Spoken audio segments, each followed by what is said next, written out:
विद्यार्थियों, मैं आपकी हिंदी की प्रवक्ता श्रीमती सीमा गवर्नमेंट कॉलेज बहादुरगढ़ से। आज हम पढ़ेंगे मुंशी प्रेमचंद द्वारा रचित कहानी ईदगाह। आइए ध्यान दें कहानी पर। रमज़ान के पूरे 30 रोज़ों के बाद आज ईद आई है। कितना मनोहर, कितना सुहाना प्रभात है। वृक्षों पर कुछ अजीब हरियाली है, खेतों में कुछ अजीब रौनक है, आसमान पर कुछ अजीब लालिमा है। आज का सूर्य देखो, कितना प्यारा, कितना शीतल है, मानो संसार को ईद की बधाई दे रहा है। गांव में कितनी हलचल है, ईदगाह जाने की तैयारियां हो रही हैं। किसी के कुर्ते में बटन नहीं है, पड़ोस के घर से सुई धागा लेने दौड़ा जा रहा है। किसी के जूते कड़े हो गए हैं, उनमें तेल डालने के लिए तेली के घर भागा जाता है। जल्दी जल्दी बैलों को सानी पानी दे दें, ईदगाह से लौटते लौटते दोपहर हो जाएगी। 3 कोस का पैदल रास्ता, फिर सैकड़ों आदमियों से मिलना भेंटना, दोपहर के पहले लौटना असंभव है। लड़के सबसे ज्यादा प्रसन्न हैं। किसी ने एक रोजा रखा है, वह भी दोपहर तक, किसी ने वह भी नहीं, लेकिन ईदगाह जाने की खुशी उनके हिस्से की चीज है। रोजे बड़े बूढ़ों के लिए होंगे, उनके लिए तो ईद है। रोज ईद का नाम रटते थे, आज वह आ गई। अब जल्दी पड़ी है तो लोग ईदगाह क्यों नहीं चलते? इन्हें गृहस्थी की चिंताओं से क्या प्रयोजन? सेवैयों के लिए दूध और शक्कर घर में है या नहीं, इनकी बला से। ये तो सेवैयां खाएंगे।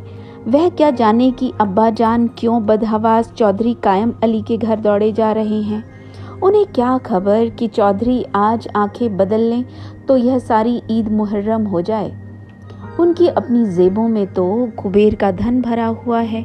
बार बार जेब से अपना खजाना निकाल कर गिनते हैं और खुश होकर फिर रख लेते हैं। महमूद गिनता है, 1, 2, 10, 12। उसके पास 12 पैसे हैं। मोहसिन के पास 1, 2, 3, 8, 9, 15 पैसे हैं। इन्हीं अनगिनत पैसों में अनगिनत चीजें लाएंगे, खिलौने, मिठाइयाँ, बिगुल, गेंद और न जाने क्या क्या। और सबसे ज्यादा प्रसन्न है हामिद।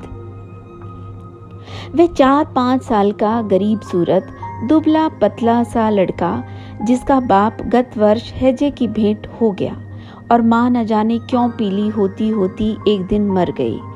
किसी को पता न चला क्या बीमारी है, कहती भी तो कौन सुनने वाला था। दिल पर जो कुछ बीतती थी वह दिल में ही सहती थी, और जब ना सहा गया तो संसार से विदा हो गई। अब हामिद अपनी बूढ़ी दादी अमीना की गोद में सोता है और उतना ही प्रसन्न है। उसके अब्बा जान रुपए कमाने गए हैं, बहुत सी थैलियां लेकर आएंगे। अम्मी जान अल्लाह मियाँ के घर से उसके लिए बड़ी बड़ी अच्छी अच्छी चीजें लाने गई हैं, इसलिए हामिद प्रसन्न है। आशा तो बड़ी चीज है, और फिर बच्चों की आशा, उनकी कल्पना तो राई का पर्वत बना लेती है। हामिद के पाँव में जूते नहीं हैं, सिर पर एक पुरानी धुरानी टोपी है जिसका गोट काला पड़ गया है। फिर भी वह प्रसन्न है। जब उसके अब्बाजान थैलियां और अम्मीजान नियामतें लेकर आएंगी तो वह दिल के अरमान निकाल लेगा। तब देखेगा महमूद, मोहसिन, नूरे और सम्मी कहाँ से उतने पैसे लाएंगे। अभागिन मीना अपनी कोठरी में बैठी रो रही है। आज ईद का दिन और उसके घर में दाना नहीं। आज आबिद होता तो क्या इसी तरह ईद आती और चली जाती? इस अंधकार और निराशा में वह डूबी जा रही थी। किसने बुलाया था इस निगोड़ी ईद को? इस घर में उसका काम नहीं है, लेकिन हामिद, उसे किसी के मरने जीने से क्या मतलब? उसके अंदर प्रकाश है, बाहर आशा है। विपत्ति अपना सारा दलबल लेकर आए, हामिद की आनंद भरी चितवन उसका विध्वंस कर देगी। हामिद भीतर जाकर दादी से कहता है, तुम डरना नहीं अम्मा, मैं सबसे पहले आऊँगा। बिल्कुल न डरना। अमीना का दिल कचोट रहा है। गांव में बच्चे अपने अपने बाप के साथ रह रहे हैं। हामिद के बाप अमीना के सिवा और कौन है? उसे कैसे अकेले में ले जाने दे? उस भीड़ भाड़ में बच्चा कहीं खो जाए तो क्या हो। नहीं, अमीना उसे यूं न जाने देगी। नन्ही सी जान 3 कोस चलेगा कैसे? पैर में छाले पड़ जाएंगे। जूते भी तो नहीं हैं। वह थोड़ी थोड़ी दूर पर उसे गोद ले लेगी, लेकिन यहाँ सेवैयां कौन पकाएगा? पैसे होते तो लौटते लौटते वह सामग्री जमा करके चटपट बना लेती। यहाँ तो घंटों चीजें जमा करते लगेंगे। मांगे ही का तो भरोसा ठहरा। उस दिन फहीमन के कपड़े सिए थे, 8 आने पैसे मिले थे। उस अठन्नी को ईमान की तरह बचाती चली आती थी इसी ईद के लिए। लेकिन कल ग्वालन सिर पर सवार हो गई तो क्या करती? हामिद के लिए कुछ नहीं है तो 2 पैसे का दूध तो चाहिए ही। अब तो कुल 2 आने पैसे बच रहे हैं। 3 पैसे हामिद की जेब में, 5 अमीना के बटुए में। यही तो बिसात है और ईद का त्योहार। अल्लाह ही बेड़ा पार लगावे। धोबन और नाइन और मेहतारनी और चूड़ीहारिन सभी तो आएंगी। सभी को सेवैयां चाहिए और थोड़ा किसी की आंखों नहीं लगता। किस किस से मुंह चुराएगी और मुंह क्या चुराए। साल भर का त्योहार है। जिंदगी खैरियत से रहे। उनकी तकदीर भी तो उसी के साथ है। बच्चे को खुदा सलामत रखे। ये दिन भी कट जाएंगे। गांव में मेला चला और बच्चों के साथ हामिद भी जा रहा था। कभी सबके सब छोड़कर आगे निकल जाते, फिर किसी पेड़ के नीचे खड़े होकर साथ वालों का इंतजार करते। ये लोग क्यों इतना धीरे धीरे चल रहे हैं? हामिद के पैरों में तो जैसे पर लग गए हैं। वह कभी थक सकता है? शहर का दामन आ गया। सड़क के दोनों ओर अमीरों के बगीचे हैं। पक्की चारदीवारी बनी हुई है। पेड़ों में आम और लीचियां लगी हुई हैं। कभी कभी कोई लड़का ककड़ी उठाकर आम पर निशाना लगाता है। माली अंदर से गाली देता हुआ निकलता है। लड़के वहां से 1 फरलांग पर हैं। खूब हंस रहे हैं। माली को कैसे उल्लू बनाया है। बड़ी बड़ी इमारतें आने लगी। ये अदालत है, ये कॉलेज है, ये क्लब घर है।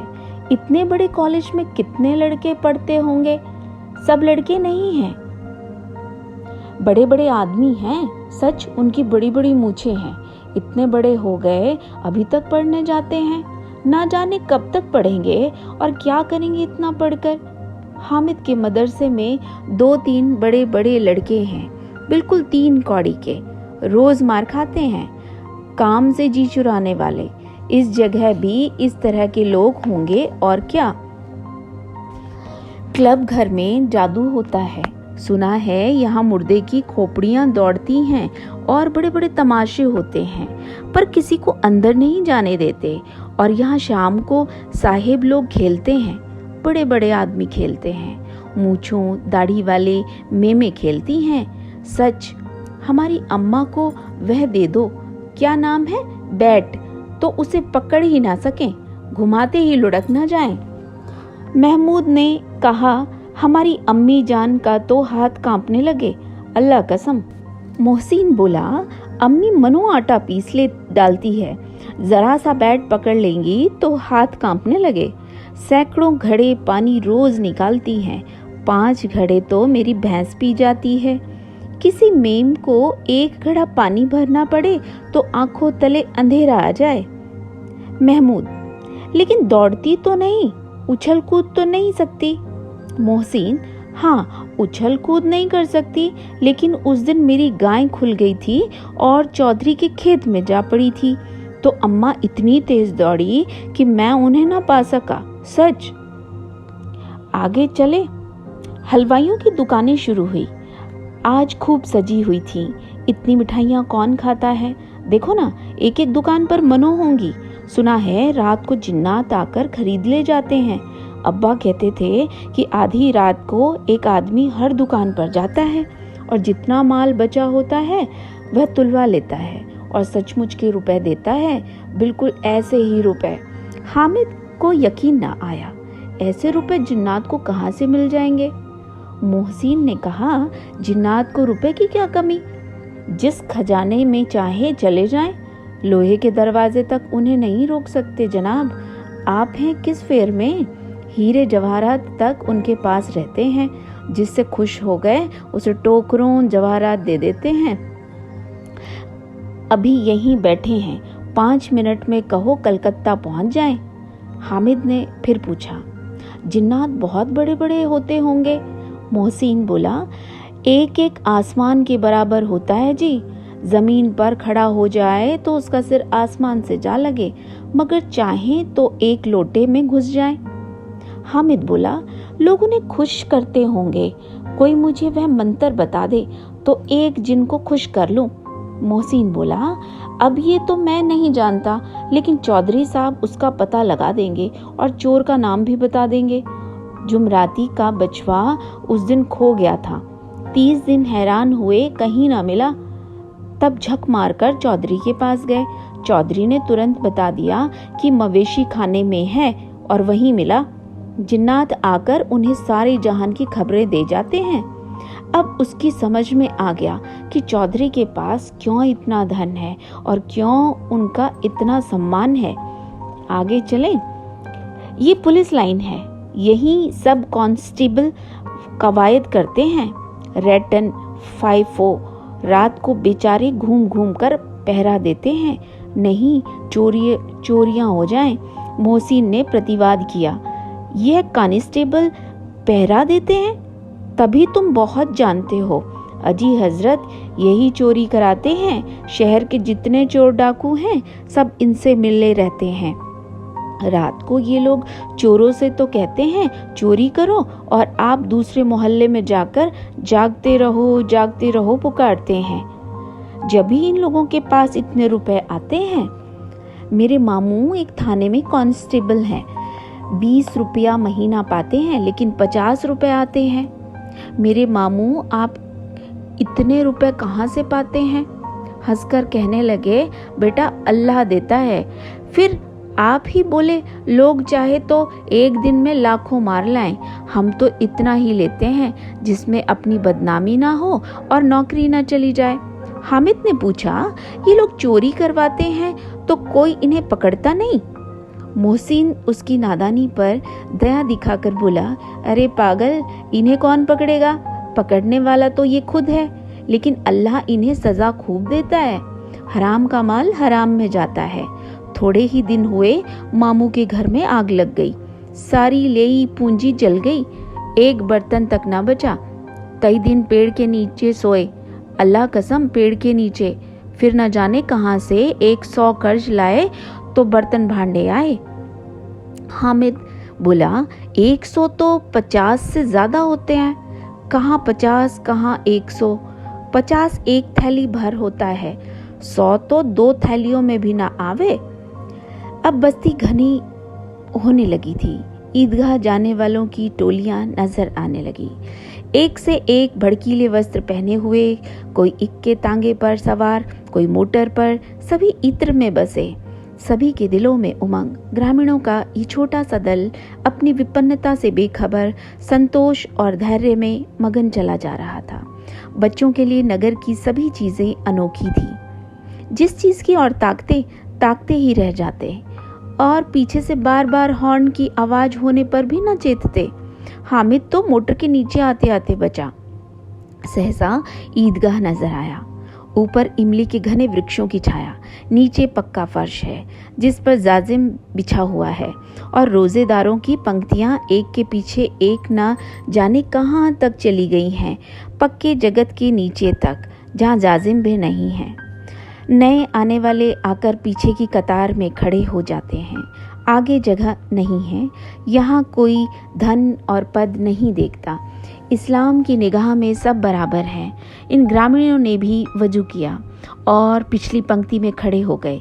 कितना सुंदर संचालन है, कितनी सुंदर व्यवस्था। लाखों सिर एक साथ सजदे में झुक जाते हैं, फिर सबके सब एक साथ खड़े हो जाते हैं, एक साथ झुकते हैं और एक साथ घुटनों के बल बैठ जाते हैं।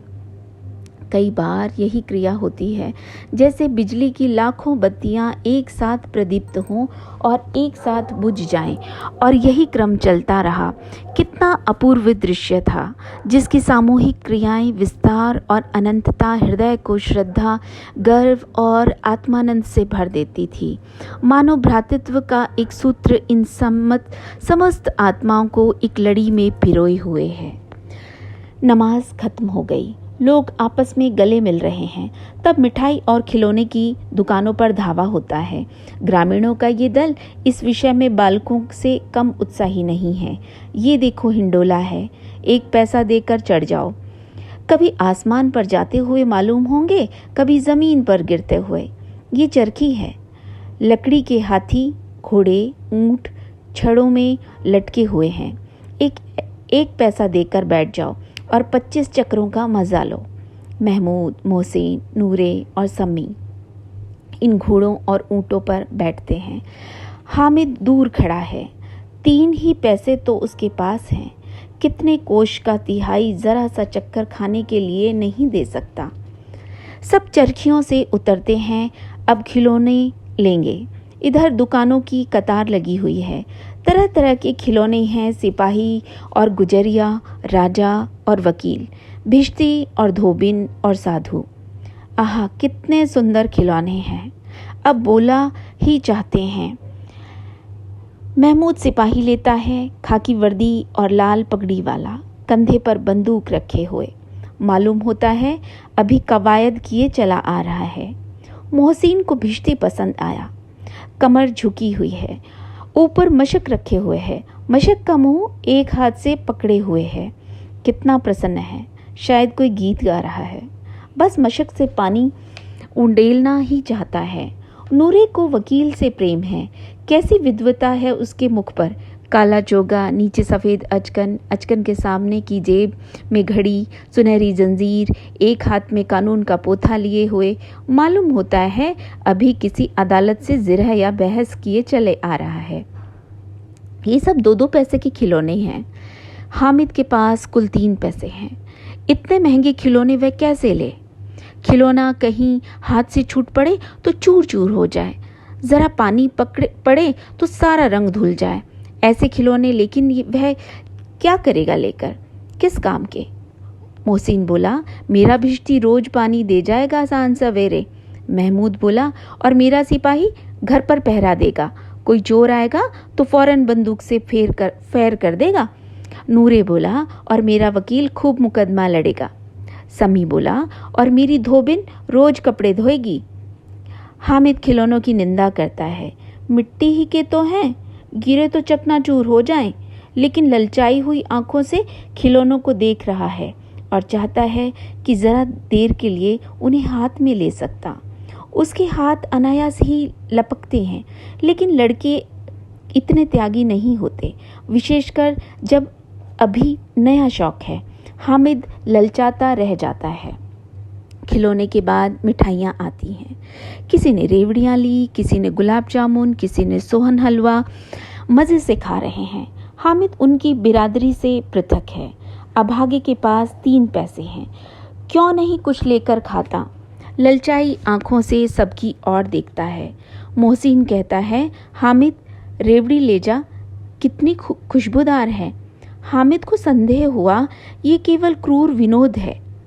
मोहसिन इतना उदार नहीं है, लेकिन ये जानकर भी वह उसके पास जाता है। मोहसिन दाने से एक रेवड़ी निकालकर हामिद की ओर बढ़ाता है। हामिद हाथ फैलाता है।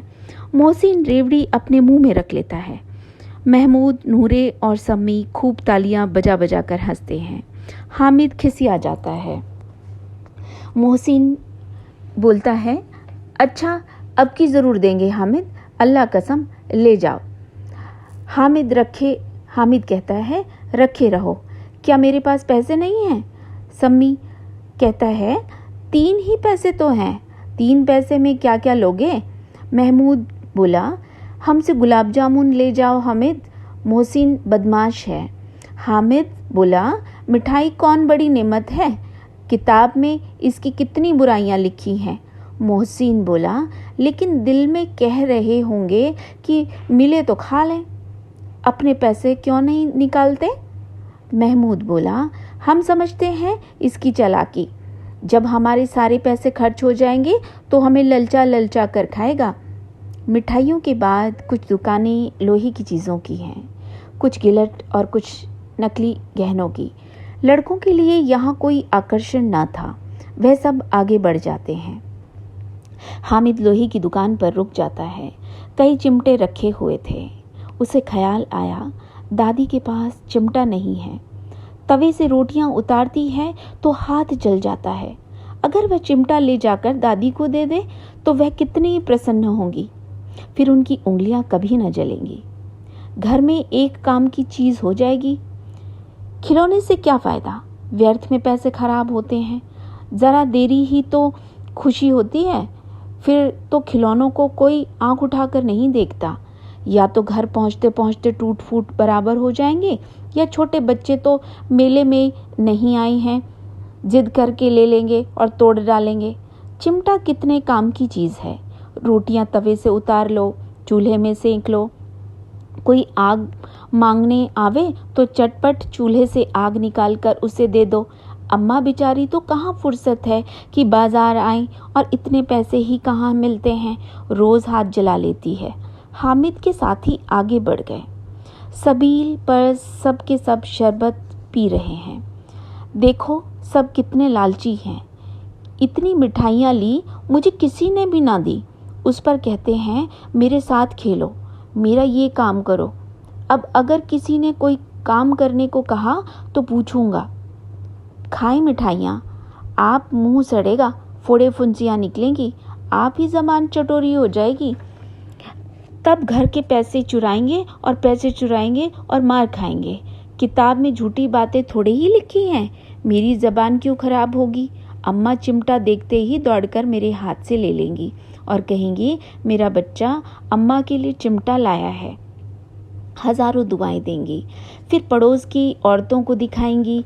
सारे गांव में चर्चा होने लगेगी, हामिद चिमटा लाया है, कितना अच्छा लड़का है। इन लोगों के खिलौने पर कौन इन्हें दुआएं देगा? बड़ों की दुआएं सीधे अल्लाह के दरबार में पहुंचती हैं और तुरंत सुनी जाती हैं। मेरे पास पैसे नहीं हैं, तभी तो मोहसिन और महमूद यूं मिजाज दिखाते हैं। मैं भी इनसे मिजाज दिखाऊंगा। खेलें खिलौने और खाएं मिठाइयाँ। मैं नहीं खेलता खिलौने, किसी का मिजाज क्यों सहूं। मैं गरीब सही, किसी से कुछ मांगने तो नहीं जाता। आखिर अब्बा जान कभी न कभी आएंगे, अम्मा भी आएंगी ही। फिर इन लोगों से पूछूंगा कितने खिलौने लोगे। एक एक को टोकरियां खिलौने दूं और दिखा दूं कि दोस्तों के साथ इस तरह सलूक किया जाता है। ये नहीं कि एक पैसे की रेवड़ियाँ ली तो चिढ़ा चिढ़ा कर खाने लगे। सब के सब खूब हंसेंगे कि हामिद ने चिमटा लिया है।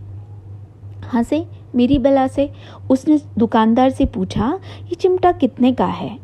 दुकानदार ने उसकी ओर देखा और कोई आदमी साथ ना देखकर कहा ये तुम्हारे काम का नहीं है जी। बिकाऊ क्यों नहीं है और यहाँ क्यों लाद लाए हैं? बिकाऊ है क्यों नहीं तो बताते क्यों नहीं? क्या पैसे का है? 6 पैसे लगेंगे। हामिद का दिल बैठ गया। ठीक ठीक 5 पैसे लगेंगे, लेना हो तो लो, नहीं चलते बनो। हामिद ने कलेजा मजबूत करके कहा 3 पैसे लोगे? यह कहता हुआ वह आगे बढ़ गया कि दुकानदार की घुड़कियां न सुने, लेकिन दुकानदार ने घुड़कियां नहीं दी, बुलाकर चिमटा दे दिया। हामिद ने उसे इस तरह कंधे पर रखा मानो बंदूक है और शान से अकड़ता हुआ संगियों के पास आया। जरा सुने सबके सब क्या क्या आलोचनाएं करते हैं। मोहसिन ने हंसकर कहा ये चिमटा क्यों लाया पगले, इसे क्या करेगा? हामिद ने चिमटे को जमीन पर पटक कर कहा जरा अपना भिश्ती जमीन पर गिरा दो, सारी पसलियां चूर चूर हो जाएं बच्चों की। महमूद बोला तो ये चिमटा कोई खिलौना है? हामिद बोला खिलौना क्यों नहीं, अभी कंधे पर रखा बंदूक हो गई, हाथ में लिया फकीरा का चिमटा हो गया। चाहूं तो इससे खंजरी का काम ले सकता हूँ। एक चिमटा जमा दूं तो तुम लोगों के सारे खिलौने की जान निकल जाए।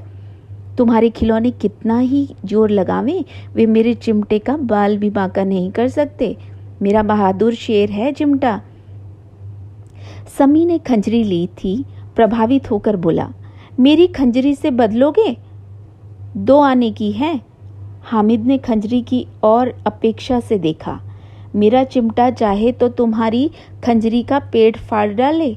बस एक चमड़े की झिल्ली लगा दी। ढप ढप बोलने लगी।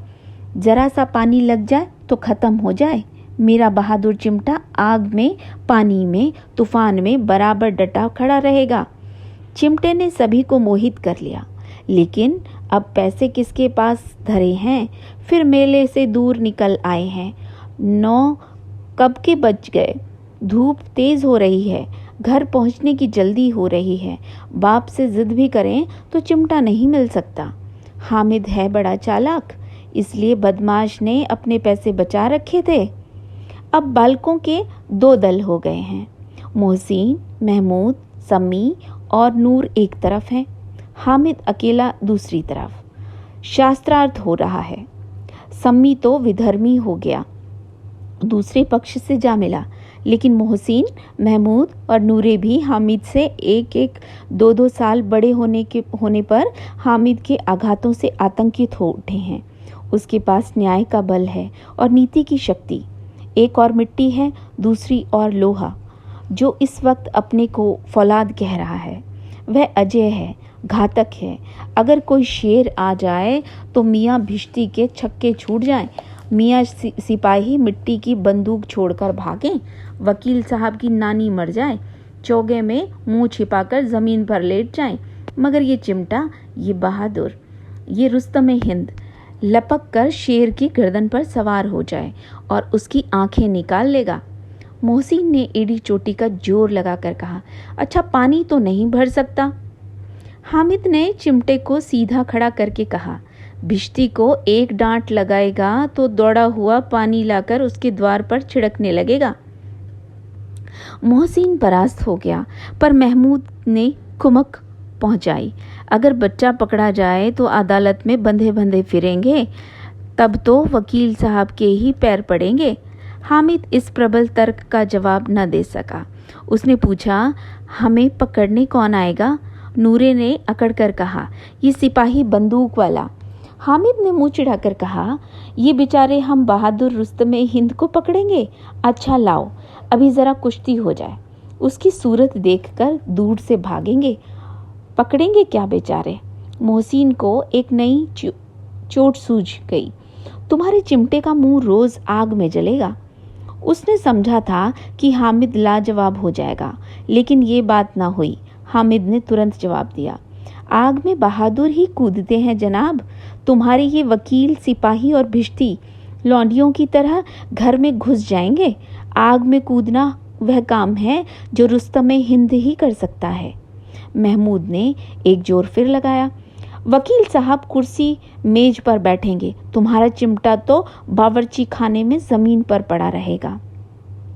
इस तर्क ने सम्मी और नूरे को भी सजीव कर दिया। कितने ठिकाने की बात कही है पट्टे ने। चिमटा बावर्ची खाने में पड़े रहने के सिवा और क्या कर सकता है? हामिद को कोई फड़कता हुआ जवाब न सूझा तो उसने धांधली शुरू की, मेरा चिमटा बावर्ची खाने में नहीं रहेगा। वकील साहब कुर्सी पर बैठेंगे तो जाकर उन्हें जमीन पर पटक देगा और उनका कानून उनके पेट में डाल देगा। बात कुछ बनी नहीं, खासी गाली गलौज थी। कानून को पेट में डालने वाली बात छा गई। ऐसी छा गई थी कि तीनों सुरमा मुंह ताकते रह गए, मानो कोई धेलचा कनकौआ किसी गंडे वाले कनकौए को काट गया हो। कानून मुंह से बाहर निकलने वाली चीज है, उसको पेट के अंदर डाल दिया जाए, बेतुकी सी बात होने पर भी कुछ नयापन रखती है। हामिद ने मैदान मार लिया। उसका चिमटा रुस्तमे हिंद है। अब इसमें मोहसिन, महमूद, नूरे, सम्मी किसी को भी आपत्ति नहीं हो सकती। विजेता को हराने वालों से जो सत्कार मिलना स्वाभाविक है, वह हामिद को भी मिला। औरों ने 3-3, 4-4 आने खर्च किए, पर कोई काम की चीज ना ले सके। हामिद ने 3 पैसे में रंग जमा दिया। सच ही तो है, खिलौनों का क्या भरोसा, टूट फूट जाएंगे। हामिद का चिमटा बना रहेगा बरसों। संधि की शर्त तय होने लगी। मोहसिन ने कहा, जरा अपना चिमटा दो, हम भी देखें, तुम हमारा भिश्ती लेकर देखो। महमूद और नूरे ने भी अपने अपने खिलौने पेश किए। हामिद को इन शर्तों के मानने में कोई आपत्ति ना थी। चिमटा बारी बारी से सबके हाथ में गया और उनके खिलौने बारी बारी से हामिद के हाथ में आए। कितने खूबसूरत खिलौने हैं। हामिद ने हारने वाले के आंसू पोंछे। मैं तुम्हें चिढ़ा रहा था सच। ये लोहे का चिमटा भला इन खिलौनों की क्या बराबरी करेगा। मालूम होता है अब बोले। लेकिन मोहसिन की पार्टी को इस दिलासे से संतोष नहीं होता। चिमटे का सिक्का खूब बैठ गया है। चिपका हुआ टिकट अब पानी से नहीं छूट रहा है। मोहसिन, लेकिन इन खिलौनों के लिए कोई हमें दुआ तो ना देगा? महमूद बोला, दुआ को लिए फिरते हो, उल्टे मार ना पड़े। अम्मा ज़रूर कहेगी कि मेले में मिट्टी के खिलौने तुम्हें मिले। हामिद को स्वीकार करना पड़ा कि खिलौनों को देखकर किसी की माँ इतनी खुश न होगी जितनी दादी चिमटे को देखकर होगी। 3 पैसे ही में तो उसे सब कुछ करना था और उन पैसों में इस उपयोग पर पछतावे की बिल्कुल ज़रूरत ना थी। फिर अब तो चिमटा रुस्तम हिंद है और सभी खिलौने का बादशाह। रास्ते में महमूद को भूख लगी। उसके बाप ने केले खाने को दिए। महमूद ने केवल हामिद को साझी बनाया। उसके अन्य मित्र मुंह ताकते रह गए। ये उस चिमटे का प्रसाद था। 11 बजे सारे गांव में हलचल मच गई। मेले वाले आ गए। मोहसिन की छोटी बहन ने दौड़कर भिश्ती उसके हाथ से छीन लिया और मारे खुशी के जो उछली तो मियाँ भिश्ती नीचे आ रहे और सुरलोक सिधारे। इस पर भाई बहन में मारपीट हुई। दोनों खूब रोए। उनकी अम्मा ये शोर सुनकर बिगड़ी और दोनों को ऊपर से 2-2 चांटे और लगाए। मियाँ नूरे के वकील का अंत उसकी प्रतिष्ठा कूलन इससे ज़्यादा गौरवमय हुआ। वकील ज़मीन पर या ताक पर तो नहीं बैठ सकता, उसकी मर्यादा का विचार तो रखना ही होगा। दीवार में 2 खूंटियाँ गाड़ी गईं, उन पर लकड़ी का एक पटरा रखा गया। पटरे पर कागज़ का कालीन बिछाया गया। वकील साहब राजा भोज की भांति सिंहासन पर विराजे। नूरे ने उन्हें पंखा झलना शुरू किया। अदालतों में खस की टटियाँ और बिजली के पंखे रहते हैं, क्या यहाँ मामूली पंखा भी ना हो? कानून की गर्मी दिमाग पर चढ़ जाएगी ही कि नहीं? बांस का पंखा आया और नूरे ने हवा करने लगा। मालूम नहीं पंखे की हवा से या पंखे की चोट से वकील साहब स्वर्गलोक से मृत्युलोक में आ रहे और उनका माटी का चोला माटी में मिल गया। फिर बड़े जोर शोर से मातम हुआ और वकील साहब की अस्थि घूरे में डाल दी गई। अब रहा महमूद का सिपाही। उसे चटपट गांव का पहरा देने का चार्ज मिल गया। लेकिन पुलिस का सिपाही कोई साधारण व्यक्ति तो था नहीं जो अपने पैरों पर चले। वह पालकी पर चलेगा। एक टोकरी आई, उसमें कुछ लाल रंग के फटे पुराने चिथड़े बिछाए गए जिसमें सिपाही साहब को आराम से लेटाया गया। नूरे ने ये टोकरी उठाई और अपने द्वार का चक्कर लगाने लगे। उनके दोनों छोटे भाई सिपाही की तरह से छोने वाले जागते रहो पुकारते चलते हैं, मगर रात तो अंधेरी ही होनी चाहिए। महमूद को ठोकर लग जाती है, टोकरी उसके हाथ से छूटकर गिर पड़ती है और मियाँ सिपाही अपनी बंदूक लिए ज़मीन पर आ जाते हैं और उनकी टांग में विकार आ जाता है। महमूद को आज ज्ञात हुआ कि वह अच्छा डॉक्टर है। उसको ऐसा मरहम मिल गया है जिससे वह टूटी टांग को आनन फानन जोड़ सकता है। केवल गुलर का दूध चाहिए, गुलर का दूध आता है, टांग जोड़ दी जाती है। लेकिन सिपाही को ज्यों ही खड़ा किया जाता है टांग जवाब दे जाती है। शल्य क्रिया असफल हुई तब उसकी दूसरी टांग भी तोड़ दी जाती है। अब कम से कम एक जगह आराम से बैठ तो सकेगा। एक टांग से तो न चल सकता था न बैठ सकता था। अब सिपाही सन्यासी हो गया है, अपनी जगह पर बैठा बैठा पहरा देता है। कभी कभी देवता भी बन जाता है। उसके सिर का झालरदार साफा खुरच दिया गया है। अब उसका जितना रूपांतर चाहो कर सकते हो। कभी कभी तो उससे बाट का काम भी लिया जाता है। अब मियाँ हामिद का हाल सुनिए। अमीना उसकी आवाज़ सुनते ही दौड़ी और उसे गोद में उठाकर प्यार करने लगी। सहसा उसके हाथ में चिमटा देखकर वह चौंकी। ये चिमटा कहाँ था? मैंने मोल लिया है। कै पैसे में? 3 पैसे में। अमीना ने छाती पीट ली। ये कैसा बेसमझ लड़का है कि दोपहर हुआ, कुछ खाया न पिया, लाया क्या ये चिमटा? सारे मेले में तुझे और कोई चीज ना मिली जो ये लोहे का चिमटा उठा लाया? हामिद ने अपराधी भाव से कहा। तुम्हारी उंगलियां तवे से जल जाती थी, इसलिए मैंने इसे ले लिया। बुढ़िया का क्रोध तुरंत स्नेह में बदल गया, और स्नेह भी वही नहीं जो प्रगल्भ होता है और अपनी सारी कसक शब्दों में बिखेर देता है। ये मुख स्नेह था, खूब ठोस, रस और स्वाद से भरा हुआ। बच्चे में कितना त्याग, कितना सद्भाव, कितना विवेक है। दूसरों को खिलौने लेते और मिठाई खाते देखकर उसका मन कितना ललचाया होगा। इतना जब्त इससे कैसे हुआ? वहां भी उसे अपनी बुढ़िया दादी की याद बनी रही। अमीना का मन गदगद हो गया। और अब एक बड़ी विचित्र बात हुई, हामिद के इस चिमटे से भी विचित्र। बच्चे हामिद ने बूढ़े हामिद का पार्ट खेला था। बुढ़िया अमीना बालिका अमीना बन गई। वह रोने लगी, दामन फैलाकर हामिद को दुआएं देती जाती थी और आंसू की बड़ी बड़ी बूंदें गिराती जाती थी। हामिद इसका रहस्य क्या समझता? तो विद्यार्थियों, ईदगाह कहानी विपरीत परिस्थितियों में निरंतर संघर्षरत रहने की कहानी है।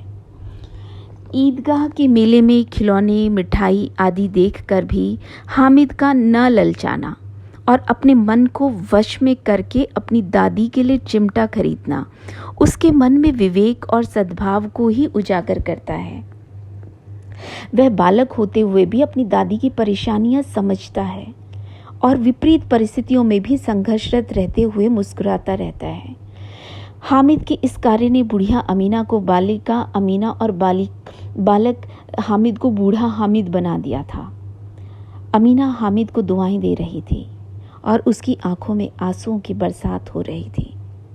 इस प्रकार स्पष्ट है कि जो व्यक्ति आशावान होता है वह विपरीत परिस्थितियों में भी घबराता नहीं और प्रत्येक विकट परिस्थिति का धैर्यपूर्वक सामना करते हुए आगे बढ़ता है और अपना लक्ष्य प्राप्त कर लेता है। ईद के अवसर पर अभावग्रस्त व्यक्ति भी अपना त्योहार प्रसन्नतापूर्वक मना लेते हैं, जो उनकी इस दृढ़ता का प्रतीक है कि वे किसी भी स्थिति में सहज भाव से जी लेते हैं। ईद की नमाज के अवसर पर सबका एक साथ नमाज पढ़ना और नमाज के बाद परस्पर गले मिलना आपसी भाईचारे को बनाए रखने का संदेश देता है। ईदगाह कहानी इसी भाईचारे, कर्तव्य बोध, उमंग और उत्साह की कहानी है।